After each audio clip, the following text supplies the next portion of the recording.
All right, welcome in Tuesday night. It's time for a 49ers rookie report. We're going to get thorough. We're going to be objective with this. We're going to go through every single 49ers rookie from Ricky Pearsall, the first round pick, to Drake Nugent, one of the undrafted free agents, one of the 8 undrafted free agents that the 49ers signed after the conclusion of the event.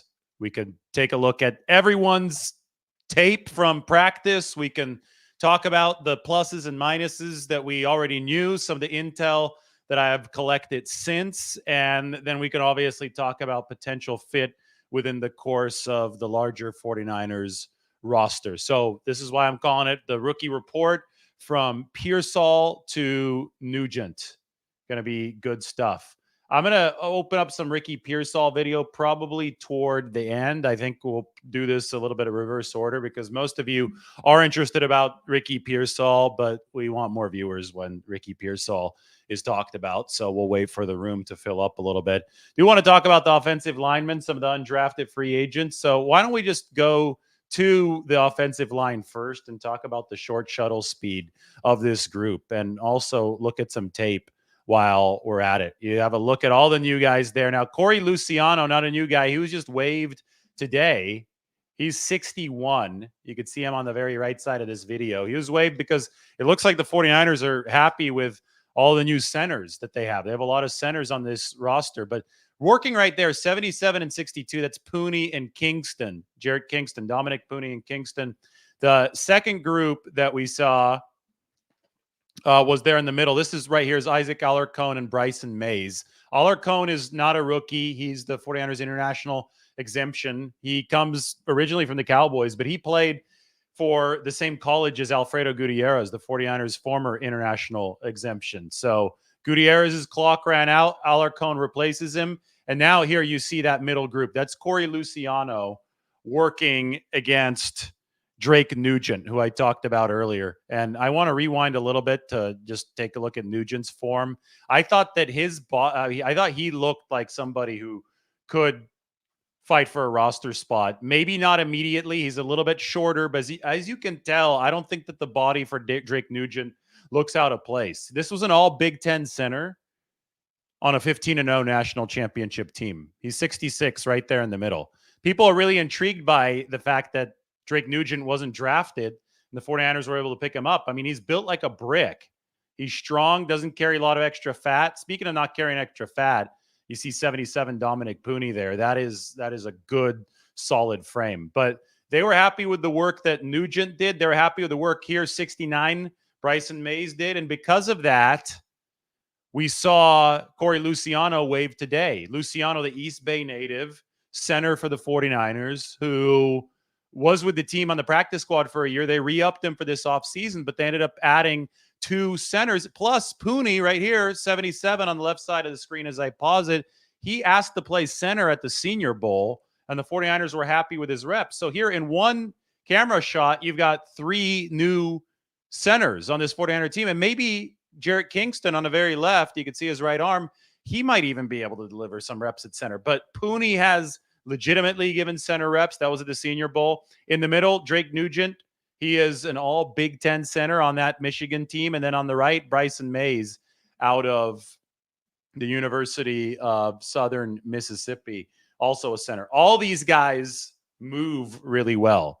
So as we watch these drills, you can tell their legs are shuffling, they're churning. You can tell that the lateral movement is good. It's, a lot of this short area movement is measured by the short shuttle. And that's what I wrote about in The Athletic this morning. That's an article worth pulling up on the screen for you as soon as we're done for this video. I think that the 49ers have not drafted offensive linemen particularly well throughout the course of this regime. Something had to change because we have seen the pass protection struggles up front. Aaron Banks has struggled in pass protection. He's a drafty, second rounder at left guard. Spencer Burford really struggled this past year. He's a 4th-round draftee at right guard. And Colton McKivitz, he might have been a 5th-rounder in 2020, so you don't expect all too much of that tackle position. But the 49ers have had to rely on him, and he had very below-average metrics this past season in pass protection. So even he hasn't panned out to be a plus player for the 49ers along the offensive line. So with the struggles that the 49ers have had drafting offensive linemen, I think that it has been imperative for them to find an adaptation to their process to see if they can find guys that are more effective, especially in pass protection, because they've had trouble picking up these Mike McDonald type blitzes, these speed blitzes that seem to be coming in from more corners of the league. Ted Nguyen, who writes for us at The Athletic, had a piece talking about the new Mike McDonald mold of defense. And obviously the Ravens gave the 49ers some trouble. Now Mike McDonald is the coach of the Seattle Seahawks. So they're in the division, but he likes bringing lighter, faster blitzers to counteract lighter, faster blitzers. You're going to need more lateral movement from your offensive linemen. The offensive linemen better be quick. Well, guess who is not particularly quick? Aaron Banks ran a below average short shuttle. Spencer Burford ran a below average short shuttle. And Colton McKivitz ran a below average short shuttle. Jake Brendel actually moves fairly well. I think his problems at that center position for the 49ers have been more about anchoring and strength. And Trent Williams is obviously a complete freak, so he moves fine. You don't worry about that left tackle position until he retires or whenever he's hurt. That's an issue. So you have to find players who will be able to fill in adequately for him. And I think when you talk about players who can succeed on the 49ers offensive line, given the climate of the game now, the speed of the defensive line, and the downsizing nature of fronts and the blitzes that are coming your way, especially those McDonald type blitzes that will be coming out of Seattle, you're going to need quick linemen. And the 49ers, between Dominic Pooney, Jarrett Kingston, Bryson Mays, and Drake Nugent, all of these guys ran really, really fast short shuttles, significantly faster than what we saw out of Banks, out of Burford, and out of McKivitz when those players were drafted. In fact, you could take a look at the relative athletic scores here for the whole draft class. Dominic Pooney, Green is better, right? Green is close to elite or at least very good. You don't want red, and yellow is somewhere in the middle. Between Pooney and Kingston had the highest relative athletic score of the entire 49ers draft class, 9.92. So he moves extremely well. The short shuttle of 4.47 for Kingston, which is under that 4.47 threshold. Pooney moves really well. I'm going to rewind to the start of the offensive line video because you could see how good the Pooney and Kingston relative athletic scores are. Well, out on the field at rookie minicamp, you see them at the very start. This is actually Nugent and Corey Luciano. But here, 62 is Kingston, 77 getting down in the three-point stance is Dominic Pooney. I don't think that either of these two guys has an ounce of unnecessary fat on their bodies. I mean, you need some mass to play this offensive line position. And both of them, as you can tell, very, very athletic builds. A lot of times you're going to get rookies coming in with some pudge. Aaron Banks, I think, might have been one of them. It took him a year to really rework his body. There's not extra pudge here. Kingston and Dominic Pooney, the 49ers 2 draftees, they look like guys with really good relative athletic scores. On top of that, Bryson Mays and Drake Nugent also both had really good relative athletic scores. I could find you Drake Nugent's because I know a lot of people are really, really intrigued by him coming from both Stanford and that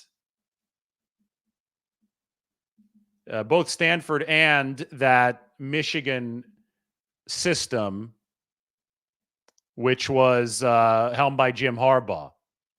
So I don't have the picture of Drake Nugent's relative athletic score, but I can read from it here. Elite agility, good explosion, okay speed, but poor size. So the agility portion of Nugent's RAS, relative athletic score, is really, really good. Same thing with Bryson Mays, who you saw in that video. And I think the 49ers absolutely went in and prioritized the movement aspect of all of this. And that's why I wrote about this in The Athletic today. You can take a look at that article right here. So short shuttle speed for the 49ers offensive line, that was the be-all end all. Why don't we move to the defensive line? Because we talk about the 49ers wanting experience up there, and that was great. You can take a look at free agency. They really emphasized loading up with experience along the defensive line. All the teal highlights here mean veteran free agent signing. So as you can see in the D-line room, the 49ers just signed.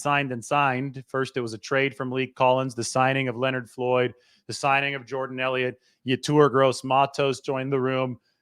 All the way up until today when they officially signed Shaquille Brown, who was in that defensive line group during the rookie minicamp. We could take a quick look at Shaquille Brown here. This is a second-year guy, so for all intents and purposes, he's part of this draft class, 95. I mean, he looked powerful out there. So the 49ers were really impressed by him, and they signed him. But here's Evan Anderson, who I have down on the text title. This is an undrafted free agent, number 66, out of Florida Atlantic. And this is a big body. This is 326 pounds. He might have to work on the body a little bit. I mean, when you looked at DJ Jones, especially after a couple of years of work, I mean, DJ Jones was big. He was a fire hydrant. But again, there wasn't a whole lot of unnecessary weight on the body. Evan Anderson has I think the right frame to be a run plugger up the middle, which is what the 49ers need out of this defensive tackle position. They've struggled in the run game as far as defense goes against it over the past season. Evan Anderson at 326 pounds is immediately the biggest 49er on the roster weight-wise. 326, I mean, Trent Williams is probably right around Trent Williams' weight, to be honest. But on the defensive side of the ball, Evan Anderson is definitely the heaviest 49er. So we see the defensive linemen working out here. They decided to sign Shaquille Brown out of this workout. And obviously, Evan Anderson made the team. He's got a $250,000 guaranteed salary plus another $30,000 guaranteed in a bonus. So $280,000 guaranteed to Evan Anderson, which is a sizable bonus coming off the practice squad and or coming off undrafted free agency, which indicates that he has got a really good chance to make at least the practice squad. The practice squad minimum, I think, for the season is a little bit less than that. So the 49ers really wanted Evan Anderson.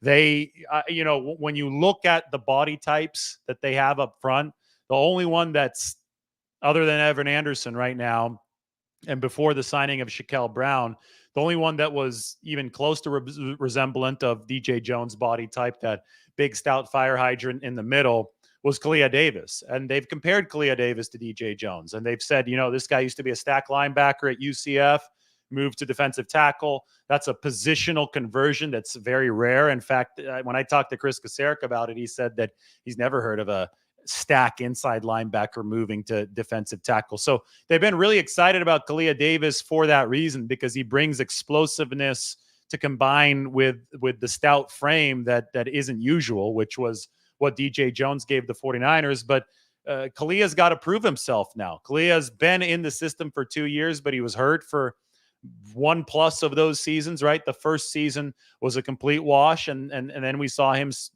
gain a little bit of time on that roster in his second season. But the time to take a step into that rotation is now. If you look at what the defensive line room looks like, 8 are going to see good, steady game day time.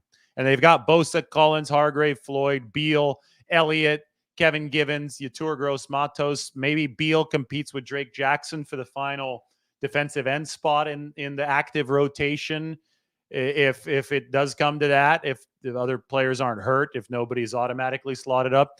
But a defensive tackle, I mean, Kevin Givens is Kevin Givens. He's been a replacement level player for the 49ers, but at least they trust him.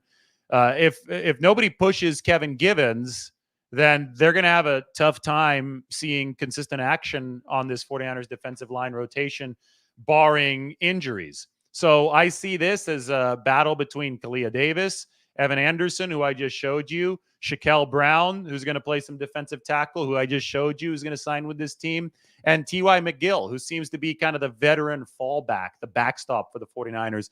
Trusted replacement level player, somebody who's not going to get you blown up if he's in there, but he's also probably not going to move the needle all too far in a positive direction. again, replacement level is why we term it that way. He's going to be like a guy out there who is not a liability, but also not somebody who's going to push this to new heights. And the 49ers would certainly like somebody to push that defensive tackle room, especially depth-wise, to new heights. So Kalia Davis, he's got another shot to prove himself this year, but he's got competition. And you just saw it in Evan Anderson and Shaquille Brown. Why don't we move down to DB? Because I like this video that I got of Renardo Green. Renardo, it didn't score as a great athlete, but he soared up high into the air here. I know this is just a warm-up, but it's fun to watch. I'll pause it. I mean, those are some hops from Renardo Green, 49ers second-round cornerback.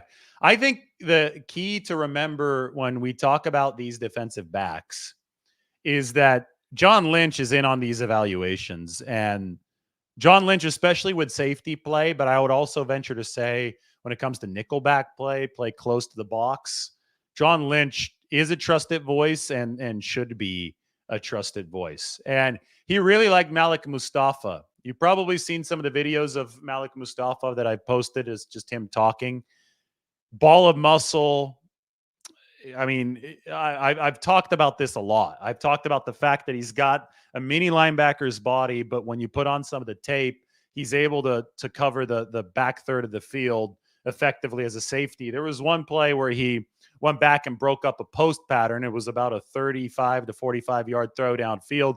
Mustafa had to make up a lot of ground to help out his cornerback at Wake Forest, and he took a really impressive angle. And I think people don't quite realize how difficult it is to take a good angle on a deep ball in the sport of football as a safety. I mean, you are covering a ton of ground. If anybody's ever stood in center field on a baseball diamond, balls hit up in the air, especially if you're dealing with a big diamond and you're playing at a high level, if you're playing at a professional baseball level where that ball is probably going to be coming off the bat sometimes with some velocity, you have to make an instantaneous judgment about which way to step and which angle to take so you can go ahead and track that football down. In much the same way, playing the center field safety position, I think, is really hard angle-wise because you're trying to track down, obviously, a moving target heading toward another moving target.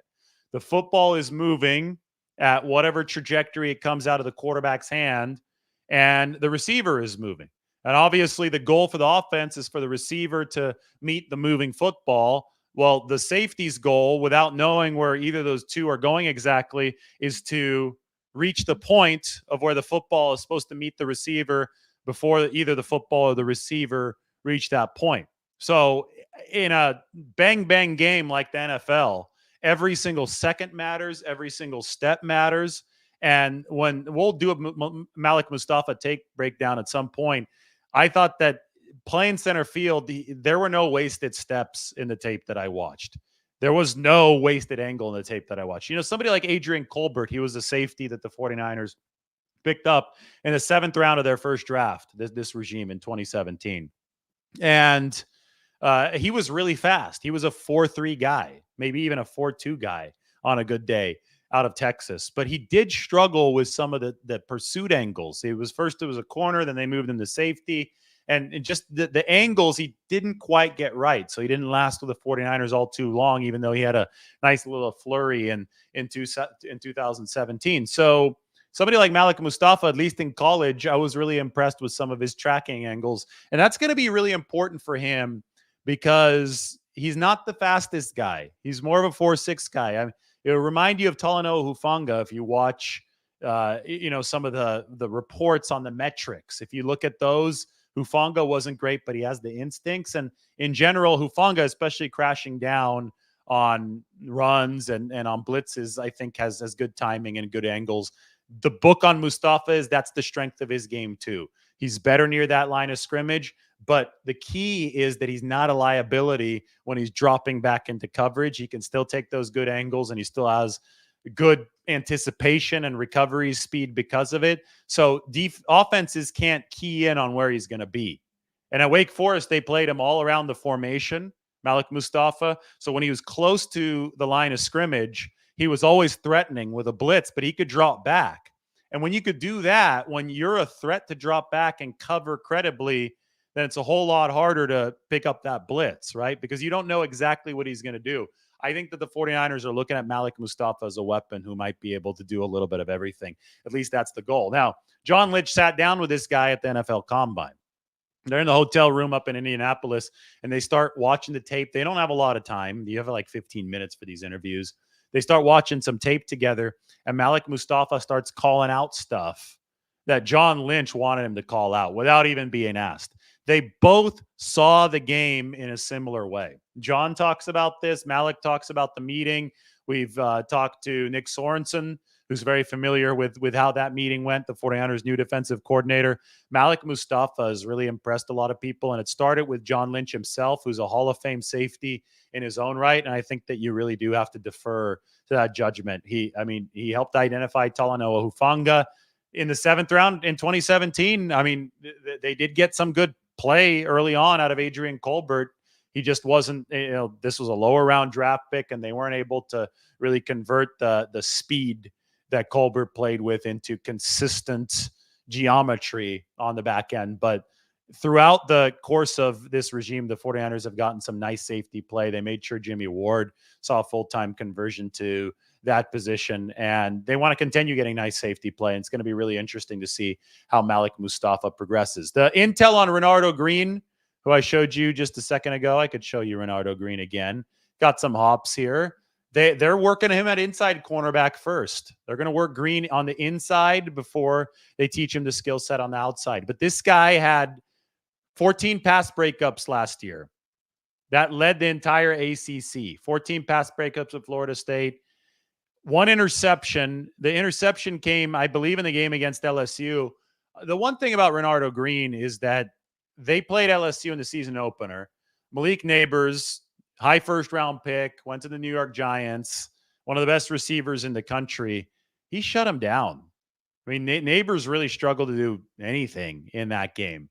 So Renardo Green, with his press man coverage against the best competition, really, really excelled this past year. Now, I'm talking about the good and I'm talking about the bad. I talked about the potential bad with Mustafa's not quite as fast by the stopwatch. Maybe at the NFL level, there can be some issues further back in coverage. With Renardo Green, he's also not quite as fast by the stopwatch. And this is a 4-5 guy. It's not a 4-3 guy. It's not a 4-4 guy. Committed some penalties. Might have gotten a little bit grabby when he needed to recover because he didn't have the 4-3, 4-2 speed to recover like a very top round cornerback. But he went late in the second. He didn't go in the first round. That being said, the ball skills were really good. The trouble for Renardo Green came when he got beat and he couldn't recover with pure speed. So it's going to be all about drilling technique into him, identifying what receivers are selling, not getting deked, and making sure that he can be in good position. Because despite the fact that he doesn't have the biggest frame, I will say that Renardo Green already has a very feisty style of play. Just the movements, even without the football. The movements without the football show you that he's hungry out there, that they suggest he's not going to be afraid of contact. And that's a good thing because, I don't think Ambry Thomas is afraid of contact, but has been a little slighter of frame, right? And hasn't really been able to put on the muscle that the 49ers have needed him to put on to really be able to man up in those one-on-one contested catch situations. At college, Renardo Green was really good in those situations. That's where the 14 pass breakups came from. To translate that to the NFL level, he's going to have to get a little stronger. 49ers are going to work him in the slot first, maybe against smaller receivers, before he can expand out to the outside. All right.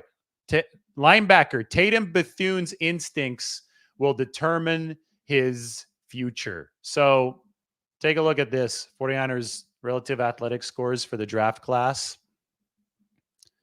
Tatum Bethon stands out, not in a good way. Didn't run a fast 40. He's in the 4.7s. He was pick number 251. He did not test well, period. But he hit well in college. And the 49ers watched the tape and they said, this guy's one of ours. This guy plays instinctively. He plays faster than the relative athletic score. They think that he plays violently. That's obviously something that they take really seriously. They've loaded up the linebacker room at this point. Dre Greenlaw probably won't be ready at the start of the season. He's probably going to start the season on PUP.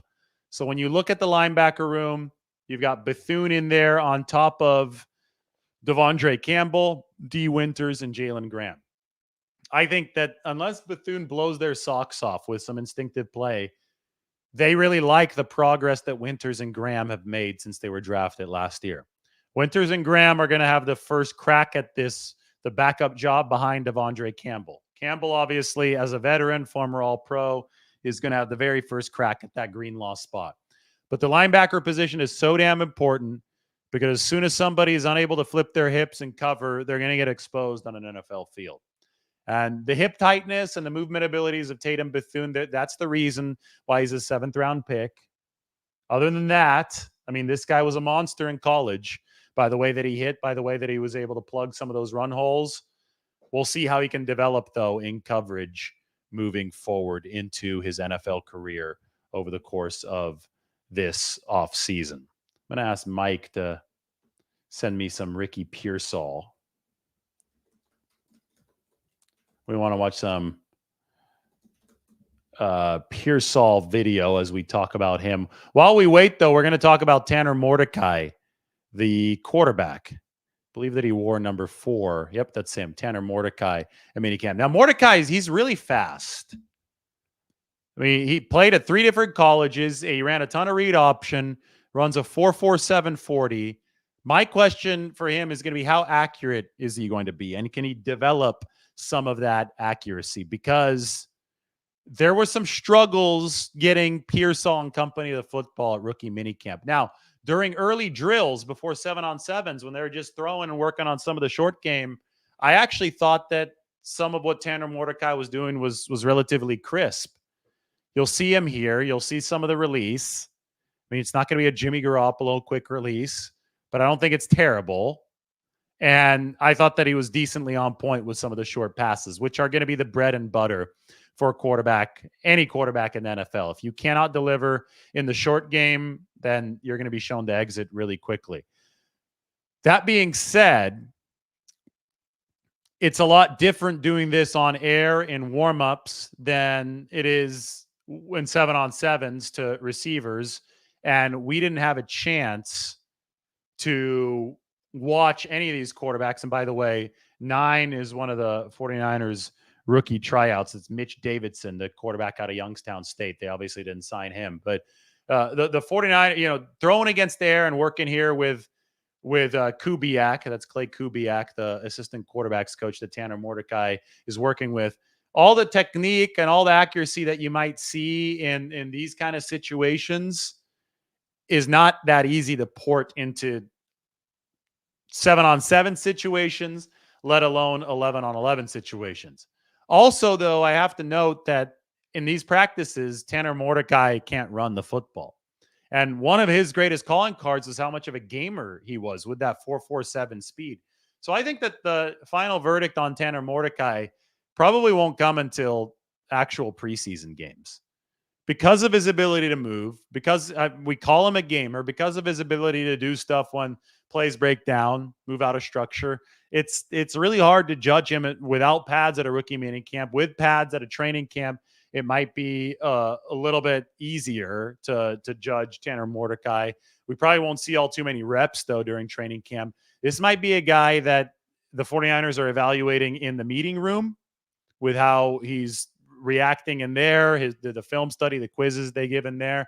And then we'll see how he actually plays, because I think that a game situation will be probably the best way to evaluate how this quarterback is going to process the speed of the NFL and move forward. When you look at the depth chart, the 49ers have Purdy, Dobbs, Brandon Allen, and then Mordecai. If Mordecai really impresses them, he can potentially grab that QB3 role in the practice squad. The practice squad can now house the emergency quarterback, the third quarterback. Wasn't the case last year. So that job is potentially open. So we'll see what Mordecai can do. I think he's fighting an uphill battle, But that's the book on him. I think the preseason games will determine just how high he can fly. Running back position, this is interesting to me. The 49ers have two polar opposites. Take a look at this. This is Isaac Gendo, who's one of the most elite athletes that you'll see at the running back position. This is all shaded in green for Isaac Gendo. So a relative athletic score of 999, great composite size, elite explosion, elite speed, 4.33 speed at 221 pounds. I mean, only Saquon Barkley has tested like this since they've been doing this in the late 1980s. So supremely talented player from a physical standpoint, Isaac Gendo. Now look at this. This is the 49ers. This is a 4th round pick, by the way. This is the 49ers undrafted free agent at running back, Cody Sherrer. Poor size, 5'8", 202. Didn't even do the broad jump, at least according to this relative athletic score. The vertical is not great at 33 inches. The 40 is okay at 4.6. The 20-yard split isn't good, though, at 4.99. The 10-yard, the 20-yard split is 2.68, and that's okay, or bordering on bad, according to this. And the 10-yard split is okay at 1.61. Brock Purdy's 10-yard split is faster than Cody Sherrer. So Sherrer didn't test well. Meanwhile, Isaac Gendo did. Gendo, elite tester. Sherrer, poor tester. But in college, Sherrer was the better player. Sherrer is arguably the best back coming out of the SEC, like a complete back. Ran like Jeff Wilson Jr., just violent running, tough to bring down, found extra yardage. Gendo, meanwhile, started only one career game his entire college career. But Gendo did average over 6 yards a carry this past season. I just think that it's so interesting that the 49ers took two stabs at this with two polar opposite profiles. One poor athletic profile, but really good game tape. And then one really good athletic profile, but a relative lack of game tape. Maybe one of these guys pans out. Maybe both of them pans out. Maybe none of them pan out. But to me, it's going to be fascinating to see Gendo and Sherrer compete side by side. When Tariq Ahmad, who's the 49ers director of player personnel, spoke to Matt Barrows the other day, he talked about the new kickoff rules. I think Deebo Samuel is going to be perfect for the new kickoff rules. Ahmad said that they looked at Gendo with the 4.3 speed and the 220-pound weight, and they said, ooh, this guy might fit really well in the new kickoff rules. So it wouldn't surprise me if you saw Deebo Samuel and Isaac Gendo back there as 49ers returners, because they both do seem to have the freight train, high acceleration type of capabilities. That's a really unique combo to have to be able to do that job. All right, what have we gone through? We're going to get through Ricky Pearsall here in a little bit. We've got some of the tape from Mike, so I'm going to go ahead and save that and put this up on the screen. Pearsall moves like a pro. Just watch some of this. Here he is. Ricky Pearsall. He was catching some punts at practice, and then he moved into some of the receiving drills, which you'll see here. I think it was clear as day from the very get-go that this guy, I mean, just look at the shoulder drop, the nuances of how he's moving. I'm going to play that first round one more time. Small, slight shoulder dip. That's going to be able to throw off some defensive backs. He's got a nasty little stutter step. Very quick with his feet.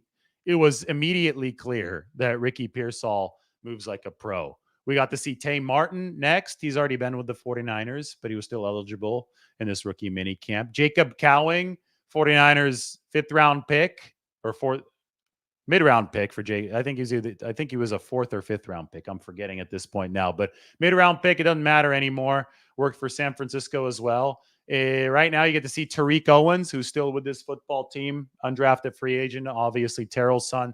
You can see Owens definitely not as quick and polished with his footwork. Still a lot of work. He's much more raw than somebody like Ricky Pearsall. And, you know, the thing about Ricky Pearsall when we watch him is that you have to remember that he comes from a lineage, right? I mean, of a receiver before him. His dad was a really good receiver at Northern Arizona. And Ricky Pearsall, I think, took both the work ethic and some of the skill set of his dad, and he's taller than his dad too. Mom was a volleyball player at Northern Arizona, so he probably got some of his mom's height, but he's been able to hybridize that and turn into a guy that moves around. There's Jacob Cowing bobbling a punt. That's not good. Nothing a punt. 49ers going to need more out of Jacob Cowing. Pearsall, by the way, didn't drop a single one over the course of this practice, but the 49ers have been able to hybridize a smaller receiver's movement ability, a finesse receiver's movement ability with the strength of a bigger receiver. So you look at Pearsall there, number 14, you could see that base, the quads, the midsection, you could see it's strong. He's not your typical 5'8", 5'9" slot guy. In fact, Jacob Cowing is a 5'8" guy that's built like your typical slot receiver. You could see them relatively side by side right here. Pearsall fielding the punt. Pearsall is much taller than Jacob Cowing. He plays much stronger than Jacob Cowing, yet the movement metrics for Ricky Pearsall are better than Jacob Cowing's. He runs a 4.4 140. Cowing's also 4.4, but a 6.6 three-cone drill for Ricky Pearsall, which is elite. So the 49ers believe that they might have the best of both worlds with this player, which is why they picked him in the first round. The proof, though, is in the pudding. There's a lot of criticism that's just coming from air out of Ricky Pearsall. It's just so people can get attention on the internet. It's not an actual objective analysis of what we've seen on tape from him at Florida and what we saw on the field from Ricky Pearsall at the 49ers rookie minicamp. We saw extremely good fluid movement from Pearsall. We saw him try to link up with quarterbacks that weren't really able to get him the football all too efficiently. There was one play where it was the tryout quarterback was throwing it. It was Mitch Davidson. Pearsall was open by about 10 yards downfield, but the throw was completely offline from Davidson, and Pearsall was able to get a hand on it, but I thought that was miraculous in its own right. Here you see Pearsall working alongside Tay Martin. These are the 49ers receivers going through some of their acceleration drills. Bottom line, though, is that you cannot judge the rookie minicamp performance by some of the 7-on-7 action if somebody like Brock Purdy or an actual NFL quarterback isn't there. And obviously, we won't be able to judge that until OTAs. For now, we can judge the movement ability. I can tell you about the fact that Ricky Pearsall's dad really drilled him hard as far as the learning the receiver movements. I mean, just watch the stutter step. It's so smooth. He's got you almost look at the Dante Pettis stutter step and the ability to separate with his feet, but then you add in the fact that he played much stronger than somebody like Pettis in college at Florida. You can tell, ask anybody who watched the Gators play. He played with 3 separate quarterbacks last year, and it is impressive. The operative question for Ricky Pearsall is going to be, can he beat that press man coverage at the NFL level? And obviously, you're not pressing, you're not delivering contact at rookie minicamp. So we don't have an answer to that question yet. All we know is that he moves well. We know that we saw that on tape. We know that he can catch the ball because he did that on tape, and he did it throughout rookie minicamp. And now we wait to see, once the press coverage becomes a thing, we wait to see if Ricky Pearsall can continue generating separation. 84, by the way, that's another look at Tariq Owens. And as we go through the line here a couple more times, you should keep an eye on not only 14, Pearsall, but 83, Jacob Cowing, the receiver out of Arizona. And, you know, Cowing, talking about him, he talked about the fact that his college coach, Jedd Fisch, who was the coach at Arizona, who's moved to Washington now, there's the TO shot. Tariq Owens wearing 84, not 81. But Jacob Cowing at the University of Arizona, he said that Jedd Fisch, the coach, was very 49ers-like, very Shanahan-like, wanted him to block. Even at 5'8", was very big in that part of the game. And there's not a lot of teams that ask 5'8" receivers to block. The 49ers are going to be one of them. And if Cowing's career starts off quickly, he can earn that Ray McCloud kind of gadget weapon role sooner rather than later. And even Ray McCloud was asked to block. On Christian McCaffrey's 65-yard touchdown run against the Steelers, week 1, third quarter, Ray McLeod delivered one of the more impressive blocks from the far side. So I think Cowing was raised and coached in a system that is similar to what the 49ers demand out of the receivers. And that's why San Francisco was so comfortable picking him. So that's a look at Ricky Pearsall, the receivers. We've talked about the offensive linemen, running backs, quarterback. I've talked about Evan Anderson. I've talked about Tatum Bethon. I've talked about John Lynch evaluating Malik Mustafa, and Renardo Green. I think I've gone through every damn position here.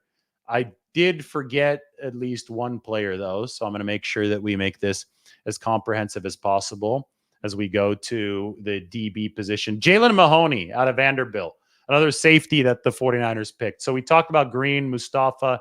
I'm interested to look at Jaylen Mahoney as well for the 49ers. I did not get the closest look at him at rookie minicamp, so I'm not going to go out there and pretend like I have the full scouting report on Jaylen Mahoney. But when OTAs happen, we will definitely take a look at how he might fit in a very crowded 49ers safety room. We have the relative athletic score for Jaylen Mahoney just to help us scout here. And I just tossed it up on the screen. He's got really good speed for a safety as far as the 20-yard split. You could see that there, that's an interesting combination. The 10-yard split is rather average. It's okay. The 40-yard dash is average. It's okay. But the 10 yards, the 20 is at a 2.4. Decent agility. Doesn't have a lot of size. So he went undrafted, but he is strong. And I think that when you see the strength, you think of Malik Mustafa, who's also a little bit smaller but strong. Doesn't have great metrics. Mustafa on this relative athletic score wasn't impressive at all. You don't see a whole lot of green at all. So it comes down to instincts for safety. And if John Lynch is willing to roll the dice on a player at the position where he reached the Hall of Fame, if I'm a 49ers fan, I definitely would trust John Lynch. Talked about all the offensive linemen: Pooney, Nugent, Mays, Kingston. Mason Pline, the tight end, is the last player that we really need to talk about, because the 49ers are still looking for that second tight end to really complement George Kittle. Mason Pline played basketball for 3 years at Furman. Then he started playing college football. When you watch the tape of Pline, and I've done a video breaking down the tape already, we could probably look at it at a later date again. There are a lot of catches that Mason Pline makes where he is drilled right away. It's like, damn, this guy was a basketball player not that long ago. Now he's running over the middle. He's making catches on some posts. He's getting hit by the safety. He's holding on to the football. He knows how to high point the football. That's a natural carryover of basketball skill. I saw Pline, though, at 49ers minicamp, and the body, I think he's developed. You can see it there.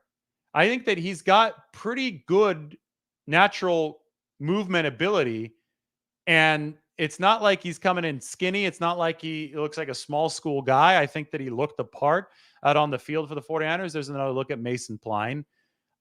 It's going to be about technique and the ability to block at the tight end position and how quickly he can develop. Because if he does develop into an acceptable blocker, his natural instincts as a basketball player have already helped him become a viable receiving threat. That's the way that I watch Mason Pline's receiving video. Some of the best tight ends of all time have basketball backgrounds. Tony Gonzalez obviously comes to mind, basketball player at Cal. So Pline started as a college basketball player, and now he's an NFL tight end fighting for a spot on the 49ers 53-man roster. But the body, to me, looks ready to at least give this a shot to compete at the NFL level. And we'll see if the 49ers are finally able to find their tight end too. So there's your look at Pline. There's your look at every single 49ers rookie. Try to make this as thorough and comprehensive as possible. If you have any questions, drop them in the comment section. Maybe I can make a video about them, or I'll just answer you on the comment section. Everybody, thank you for watching.